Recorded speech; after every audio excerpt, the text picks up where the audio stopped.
Welcome to my English tutorial. So far, aku makan channel Bahrain Pisang Kelas Tam Online. Bagi biasa pada tengok dia semai ti. Bah, hari ni cuma ti bay tiap tahun tentang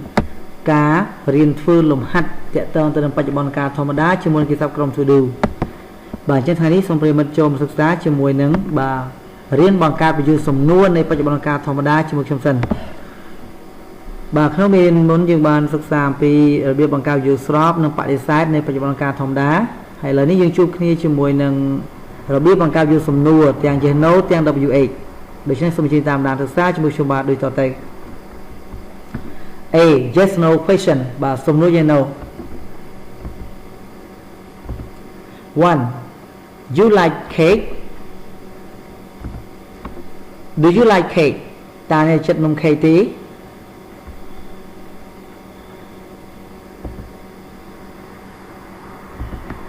2 She live in London Does she live in London តើនាងរស់នៅក្នុងទីក្រុងឡុងឬ3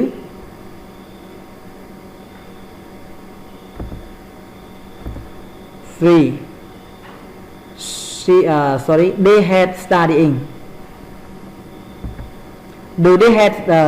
had សំទោសអធិស្ឋាន They had studying Do they had studying តើពួកគេបាទស្អប់ការសិក្សាឬ 4 You drink tea every morning Do you drink tea every morning តើអ្នកផឹកតែរាល់ព្រឹកឬ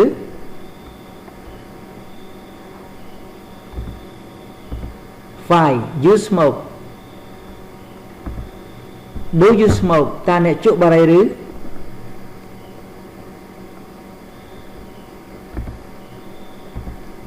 6 He play tennis on Saturday Does he play tennis on Saturdays តើគាត់លេងកីឡា tennis រៀងរាល់ថ្ងៃសៅរ៍ឬ 7 You go shopping at the weekend Do you go shopping at the weekend តើអ្នកទៅទិញអីវ៉ាន់រៀងរាល់ចុងសប្តាហ៍ឬ 8 You drink alcohol You drink alcohol Do you drink alcohol តើអ្នកផឹកគ្រឿងស្រវឹងឬ Do you drink alcohol តើអ្នកផឹកគ្រឿងស្រវឹងឬ Number 9 She work in an office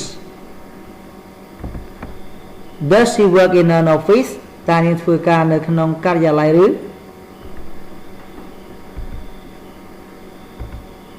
10 She work in an office Does she work in an office តើនាងធ្វើការនៅក្នុងការិយាល័យឬ 11 They study French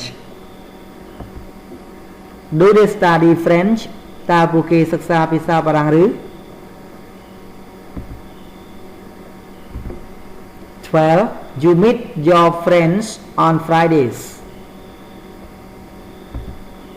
Do you meet your friends on Fridays តើអ្នកជួបមិត្តភក្តិរបស់អ្នករៀងរាល់ថ្ងៃសុក្រឬតើអ្នកជួបមិត្តភក្តិរបស់អ្នករៀងរាល់ថ្ងៃសុក្រឬ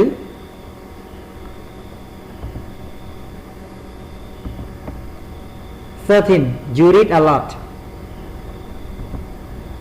Do you read a lot តើអ្នកអានសៀវភៅញឹកញាប់ទេ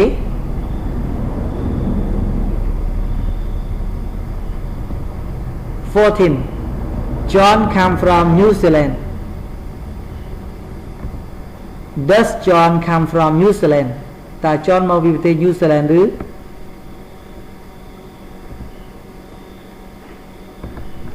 15 They like pizza Do they like pizza តើពួកគេចិត្តនំភីហ្សាឬ 16 We arrive at 9 p.m.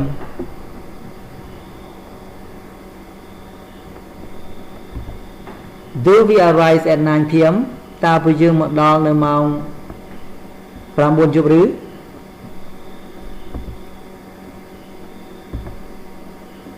17 it snow here in winter does it snow here in winter ตาอากาศធាតុធ្លាក់ព្រិលបាទតើអាកាសធាតុធ្លាក់ព្រិលនៅទីនេះនៅក្នុងរដូវរងាឬ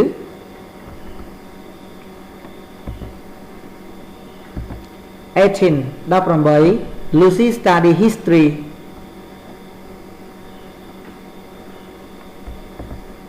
does Lucy study history តើ Lucy សិក្សាប្រវត្តិសាស្ត្រឬ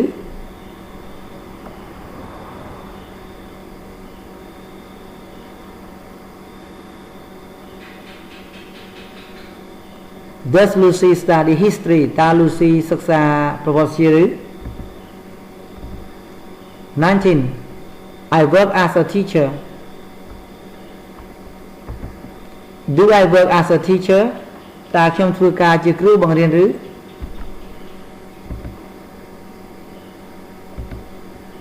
20 He eat the rice often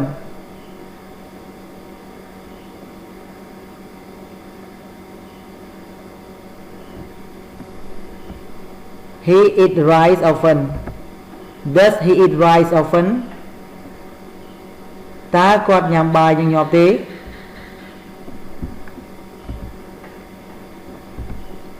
21 You like coffee Do you like coffee តើអ្នកចូលចិត្តកាហ្វេទេ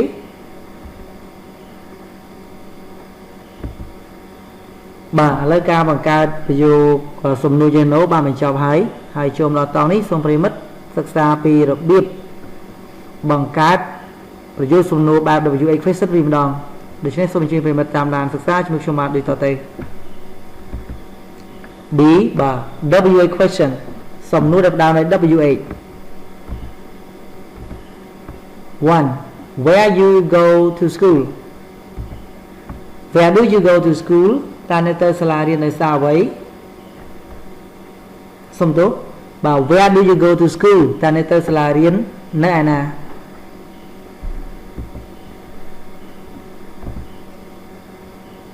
2 What you do What do you do តើអ្នកមានមុខរបរជាអ្វី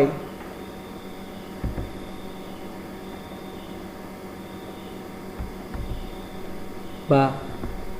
3 Where John come from បាទ Where does John come from តើ John មកពីប្រទេសណា 4 How long does it take from London to Paris How long does it take from London to Paris តើវាចំណាយពេលអស់ប៉ុន្មានពីទីក្រុងឡុងទៅកាន់ទីក្រុងប៉ារីស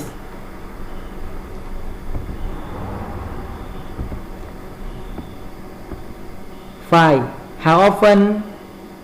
she go to the cinema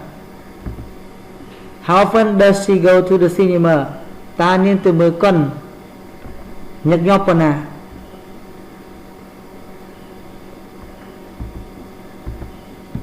How many children you have How many children do you have តើអ្នកមានកូនប៉ុន្មាន When you get up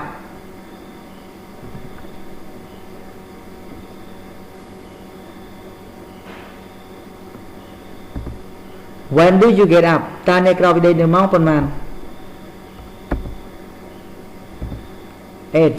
How often do you study English How often do you study English តើអ្នកសិក្សាភាសាអង់គ្លេសញឹកញាប់ប៉ុណ្ណា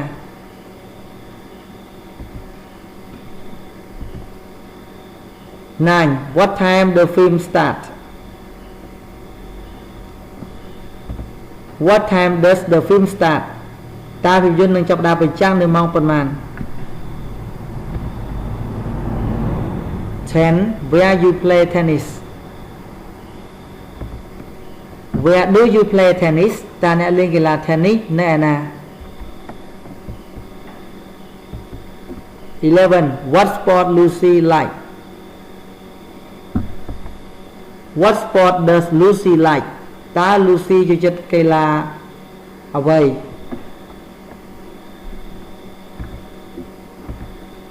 12 how they get to work how do they get to work taពួកគេទៅធ្វើការដោយសារអ្វី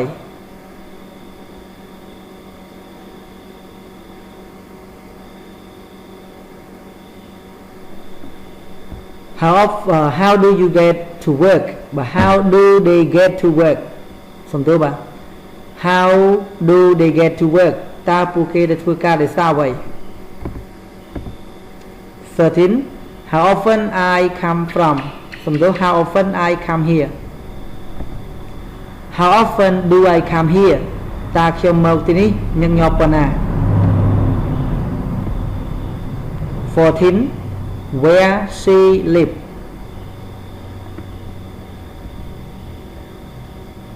where does she live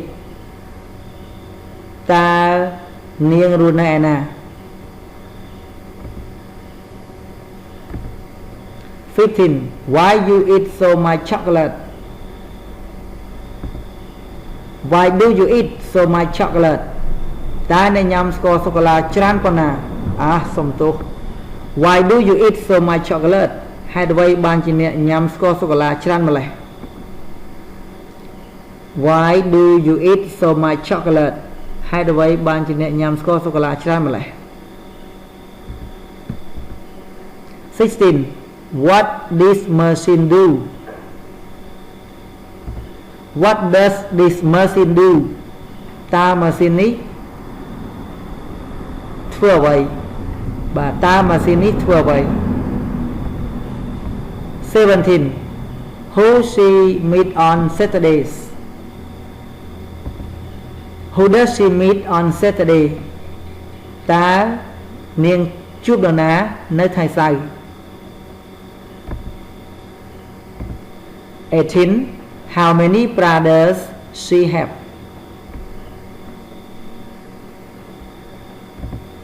how many brothers does she have តើនាងមានបងប្អូនប្រុសប៉ុន្មាននាក់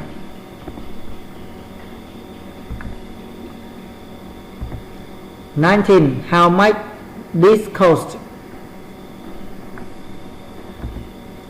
how much does this cost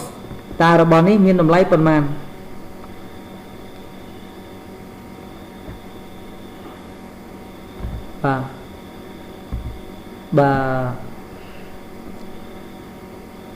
ok លំហាត់នេះយើងធ្វើហើយបាទគឺ how much this cost how much does this cost តើរបស់នេះថ្លៃប៉ុន្មានបាទ 20 where you meet where you eat lunch where do you បាទ you eat lunch ក៏បានបាទបើសិនគេ have បាទ where do you eat lunch